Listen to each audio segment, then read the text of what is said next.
Hi, class. We've just finished up our discussion on the Boston Tea Party, uh, which happened in December 1773, and people are cranky, specifically British Parliament. All that tea belonged to the East India Company, who had a contract with Parliament, and so Parliament lost a great deal of money when the colonials tossed it into the Boston Harbor. As a result, Parliament enacted a series of legislative acts called the Intolerable Acts. Now, these were called the Intolerable Acts by the colonials because they were intolerable. They would not tolerate these acts. There were four specific acts that really riled up the colonials. The first one was the Boston Port Act. The Boston Port Act closed the port of Boston, which limited or eliminated all of the commerce coming into Boston and then throughout Massachusetts and New England. This had a severe effect on the economic status of the colony of Massachusetts. The second act was the Massachusetts Government Act. This is a major act that I'm going to revisit here in a minute, but very briefly, this removed the charter from Massachusetts and gave control of Massachusetts back over to Parliament. So the people of Massachusetts lost their right to self governance. The Administration of Justice Act was an act that had to do with the trial of soldiers. If a soldier was accused of a crime, they could be tried outside of Massachusetts. The consequence to this is that the victim and any witnesses on the victim's behalf had to pay their way to the site of the trial. So if the trial was going to be held in London, they would have to pay their way across the Atlantic Ocean to London. Now, Parliament said that they would reimburse any of the victims and witnesses, and perhaps that did happen, but they would not reimburse any lost wages as a result of having to attend the trial. Then there was the Quartering Act. The Quartering Act obviously isn't new, but there were some modifications that took place. The primary modification stipulated that soldiers could be housed in any building in Boston. So this could be someone's print shop or a warehouse or a storefront. And the people of Massachusetts and Boston would have very little say. Now, I told you we'd revisit the Massachusetts Government Act, and this is what really led to the start of the American Revolution. A man by the name of General Thomas Gage was placed in charge of Massachusetts, and specifically of Boston. Now, he was fairly conflicted because he understood the desire that people had to be free from poor governing oversight. But on the other hand, he also knew that he was a general and that he had to answer to Parliament and he had a job to do. So he tried to find a way to kind of live in between those two tensions.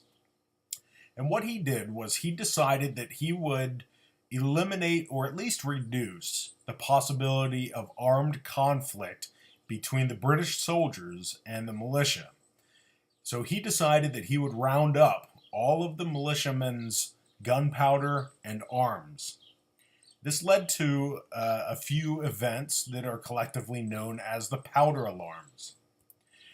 The powder alarms were a series of small conflicts with very little bloodshed between the British soldiers and the colonial militias over the military supplies. These events led directly to the battles of Lexington and Concord. One way that we're going to take a look at how Lexington and Concord and the battles that occurred there unfolded is through a map.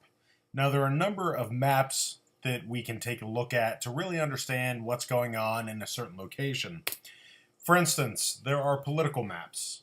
Political maps, like the one here, can sometimes differentiate or show boundaries between different areas, such as Texas here. We have a dotted line that shows the boundary between Texas and Oklahoma. We also have the color, green, and this pinkish color. We also have a solid line that runs between Texas and Mexico, as well as green and gray. We could also take a look at a road map. If we were down here in visiting the zoo and we decided that we wanted to head up to Presque Isle, we could take a number of different routes to get there. We could head up Peach Street, keep going up Peach downtown, head across 6th here, and take our way out here. We could also cut across 20 and go up Peninsula Drive that way. There are also climate maps that we can take a look at. If we wanted to think about what the climate in the Amazon was like, we could take a look at this map, and we see that there's this chunk of kind of a forest green right here. Look down here, and we can see that it's a tropical wet, or this area that encompasses much of Brazil is kind of a grayish green. And we see that it is a tropical wet and dry. We could also take a look at an economic map. This is the country of the Dominican Republic. And here we can see how the economy is divided up. This red here indicates that tobacco farming takes place there. This striped area indicates that it's a mix of cocoa and coffee mixed in there. There's also some sugar cane as well as rice. This is a topographical map. All these lines indicate elevation. The tighter the lines are, the steeper the elevation, and the wider they are, the more gradual the elevation. This is a physical map, and it is kind of more of a general map where it shows generalized elevations. Here in the Appalachians, we have this orange and red and yellow mixture, and that is different than the coastal greens and the delta here in the Mississippi River. So obviously we know that there are different elevations. And then we also have my favorite, the battle maps. Battle maps tell us how battles are enacted.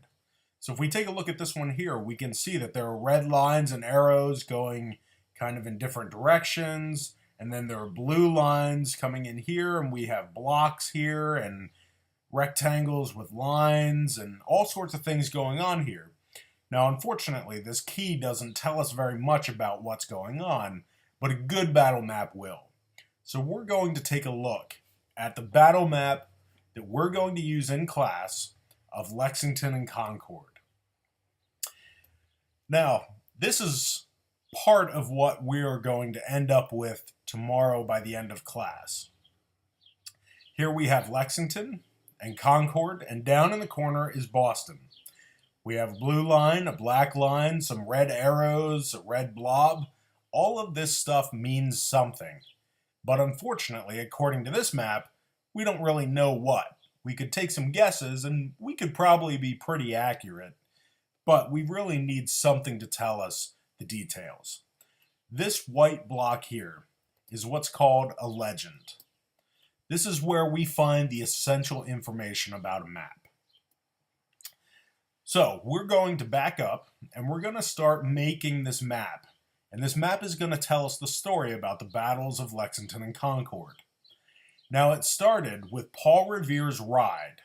Paul Revere, as you remember, is one of the colonial leaders in Boston, and his job is to ride out into the countryside where the ammunition and weapons are stored out here in Lexington and Concord.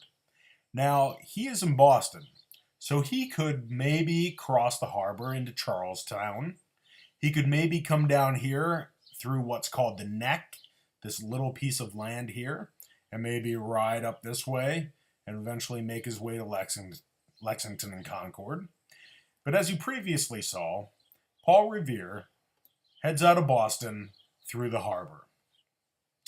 Now, we're going to draw that line on this map, a blue line here, and most lines, like you saw previously, would have arrows Lines with arrows tell us where and how groups and individuals are moving.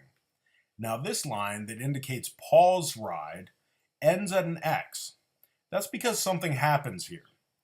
What happens is Paul Revere gets captured. There are some British soldiers out here kind of patrolling, just a few. They happen to catch Paul Revere riding around at midnight, and they know he's up to no good. So they capture him here between Lexington and Concord. So that's an important event, and we're going to mark it with an X. And in order to know what that X means, we're going to put it down here in our legend. Now, Paul rides out into the countryside because the British are on the move. Now, you may be familiar with the line, one if by land, two if by sea. What that means is that they were going to light, the colonials in Boston, were going to light some lanterns in the Old North Church to indicate whether the British were going to come by land, which is down at the neck here and up, or if they are going to come across by sea or through the harbor. Now, you saw on the map earlier where they come.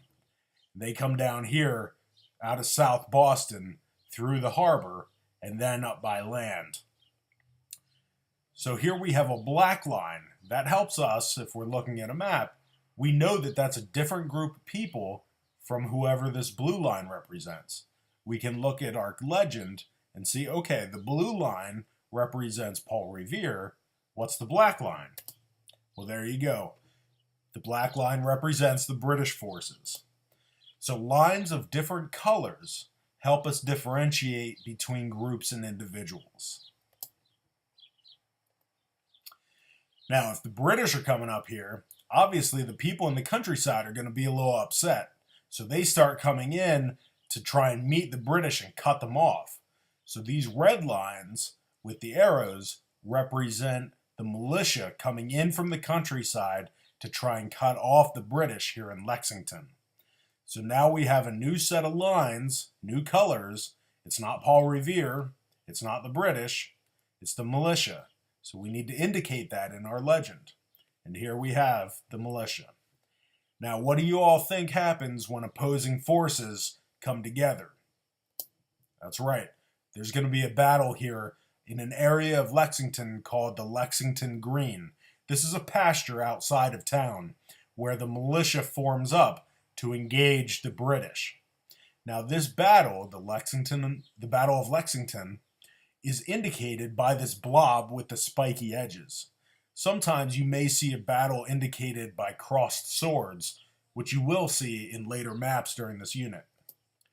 So locations of battles are often marked with either spiked edges or crossed swords. So that's how we go from a blank map and not really knowing what's going on to having a picture that tells us a story. Okay, now that's only the first part of developing the battle map for the battles of Lexington and Concord. Tomorrow, you in your small group are going to read the story of the battles of Lexington and Concord, and together you're going to finish filling out this map. But before we get there, I have a quiz for you. Now, what I recommend is read through the questions. I'll read through them for you. Pause the video. Answer the questions yourself. And if there are questions that you're not sure of what the answer is, go back into the video and find them. Now, I'll give you a hint. All the answers were in red type throughout the video. So here are the questions. The first one is, what do we call the 4 pieces of British legislation that led to open rebellion in Massachusetts? The second question is, where were the first battles of the American Revolutionary War fought? The third question is, what is one of the main purposes of battle maps? The fourth question is, where can we find essential information about a map? Question number 5, what do lines with arrows mean? Number 6, how do we differentiate movement of troops on opposing sides? And number 7, how do we mark battle locations? Now again, pause the video, answer the questions first. If you're not sure, go back into the video and find them. Look for the type that's in red. That'll probably give you an answer that you're looking for. And then go and take the quiz. So that's all I have for you today. I'll see you guys tomorrow in class.